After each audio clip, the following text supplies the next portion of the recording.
This presentation is actually narrating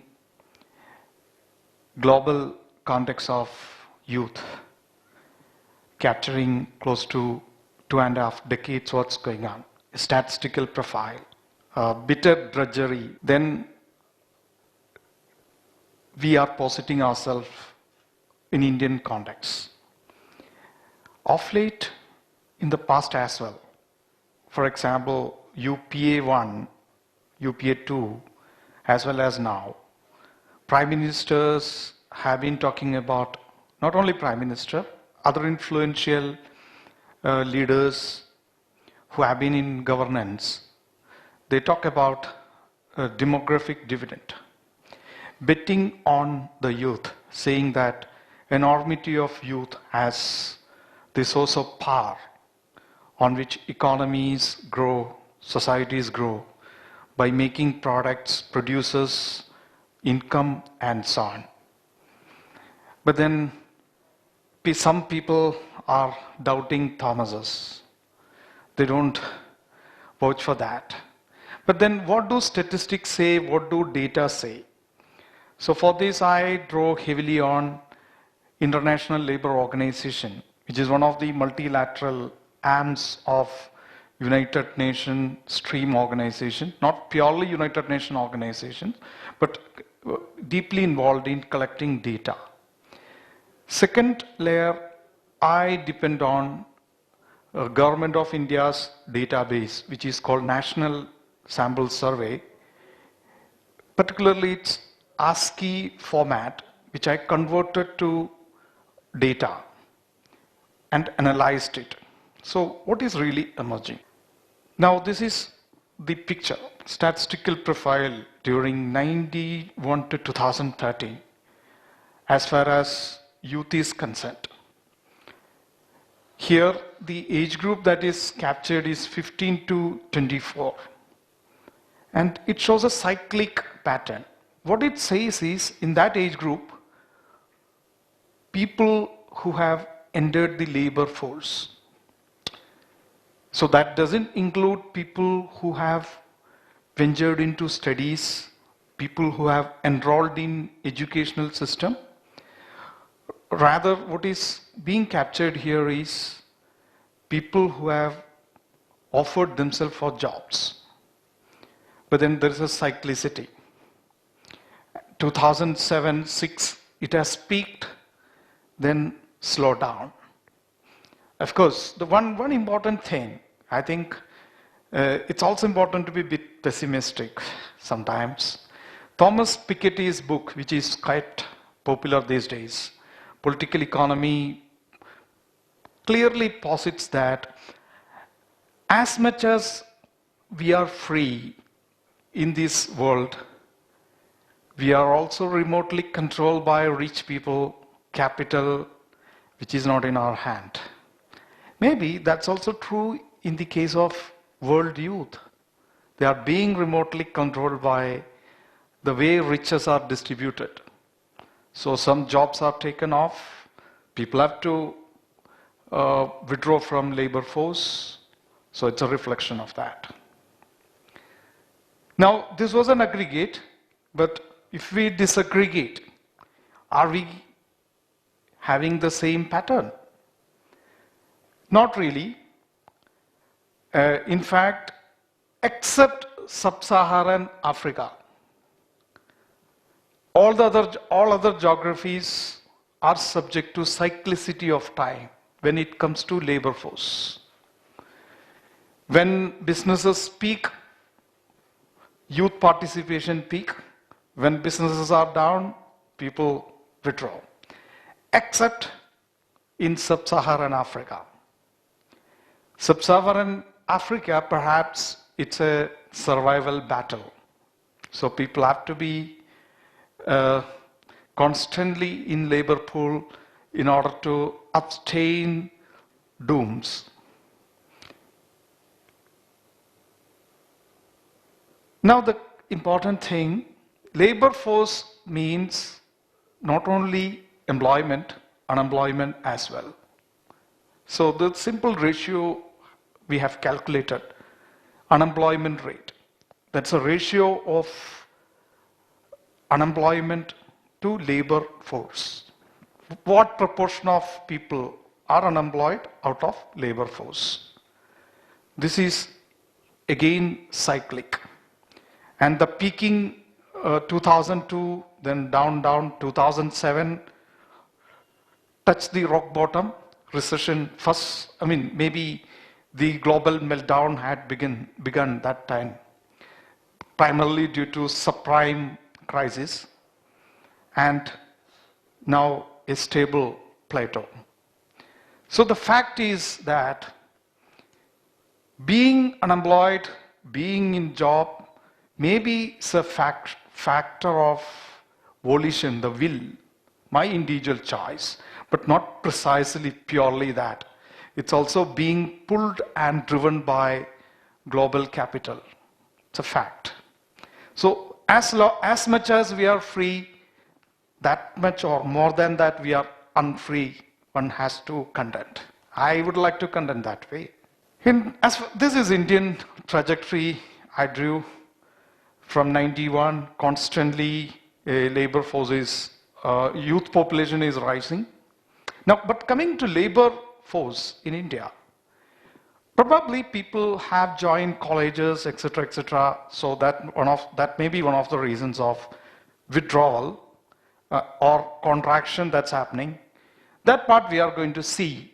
What is the story of this fluctuation? Then is this same for man and woman? In Indian society, young men, young women, do they behave same way as far as labor market is concerned? Or is there something called glass ceiling even in these times? Is there something called rural-urban divide, quite stark, quite glaring? This shows, for example, the stark divide between rural-urban, male-female. For example, male-female, if we see, good chunk of young women compared to young men, 3/4 of young women, for example, are into domestic chores. They care children, they soothe babies, take care of aged people, and they are for the household. 3/4. But I guess very less men, close to 1/4 are into that, domestic chores. Are they even not 1/4? Let's see, we disaggregate further. Just see this, it's a big number. It's a brutal number, it's a brute, number is brute here. 92% of men in that age group, in the age group of 15 to 32, they attend educational institutions. That's why they are out of labor force. They are not in job because they attend educational institution. But what happens to women? Only 1/4 attend educational institution. A huge chunk of them are into domestic chores. 48 plus 27. 48 attended domestic duties only, but then 27 domestic duties plus free collection of goods and services. For example, fetching water. So this is brute. I would say brute. No change. I'm talking about men, young women. Now the question is this a standalone trend? Look at other developing countries. For example, Thailand, East Asian countries. Do they behave this way? Answer is no. So a few countries behave like this. Not many countries behave this way. So the biggest tenacious feature that is still staying in Indian scenario is man-woman divide. So where is will, volition? Society is so brute. So we haven't yet seen major respite from this. Another important thing I would like to point to is higher education is a big luxury as far as youth is concerned. For the youth, again, there is a huge difference between male and female. Maybe in the past governments have done something, Sarva Shiksha Abhiyan, more and more colleges, but then if you see rural, only 1/6 of men attend higher education institution. Maybe it's not very critical. Maybe people don't have trust in higher education because it may not fetch bread or good earning that would sustain their life. Is it because of that? That's a question. Or there is sustained contraction and curtailment of public expenditure on higher education. Governments hardly find money to fund higher education. I think there is a systematic and sustained curtailment of public expenditure on primary education as well. These are the facts. And what they do, employed lot, that's also an interesting thing to look at. Largely, this is the composition. Self-employed. Now, this is very interesting. What this portrays is it fatalistic, what we see? Fate haunts like a bulldog? Or are people entrepreneurial? Maybe a few. Actually, what it shows is row represents household you are from. Columns represent as a youth where you have landed up. It clearly says if you are born in a casual worker's family, there is a high probability that you continue to be a casual worker. Mathadi worker, for example, or a Naka worker in Mumbai, you are born to that family, next generation as well you continue to be that. There's a high probability. I'm talking about independent, free Republic India. So occupational tenacity continues to be a salient feature of Indian populace. We haven't yet seen a major breakthrough from that. Now coming to urban-rural divide, as far as youth is concerned, there is a huge divide when it comes to university education. Urban access to higher education is relatively higher. So rural-urban divide is a big reality. Now 2001 census, 2011 as well, I've calculated. In Orissa, there is a district, Malkangiri. Even today, in the age group of 15 to 34, more than 55% of young men and women are not literates in Malkangiri, Orissa. Friends, now, are people crazy to enter higher education? The question. The reason is there because they want to earn wages. Now look at this. Darkened one is informal. Informal means very low quality job. Means you won't have a pension. Very low wage. That means maybe you can buy 1-2 meals and something as well, plus, but you won't be able to take care of your aging parents. Or you fall ill, no contingency available. Light shaded one is formal, more decent. So it's tilting towards university education, while the darkened one is clearly towards primary, not literate. So people are not crazy. Higher education gives that. That may be one of the reasons. And then look at wage, the blue shaded. Higher wage means more educational attainment. It's okay. Now coming to urban-rural differences, where would people land in? That's where I think the discourse on agriculture is very critical. When it comes to rural, even for the youth, people say young people are not in agriculture. It's not right.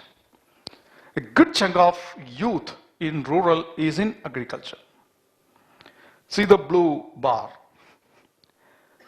But then urban means tertiary. But then agriculture has been systematically underinvested by UPA to NDA, irrespective of governances. Agriculture has been seeing systematic underinvestment.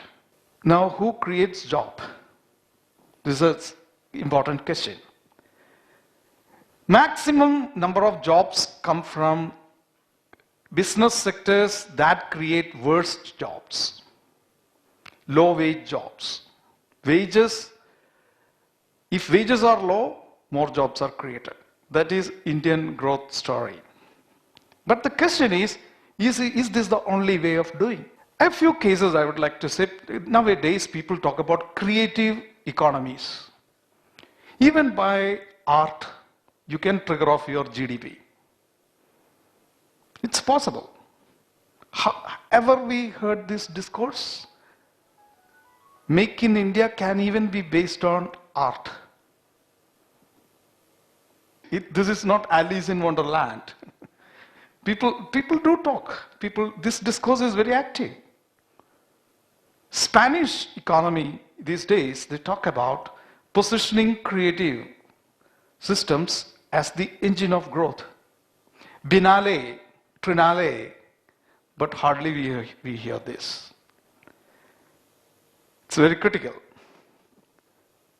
Okay, it's not very clear, but the message, what comes is, for the youth, there's not much to aspire. The reason is, good chunk of occupations that await them seem to be quite miserable and poor. So, should we change, or what is up for us? Maybe there's a lot of creative thinking. Let's learn from that. Here I end. Thank you.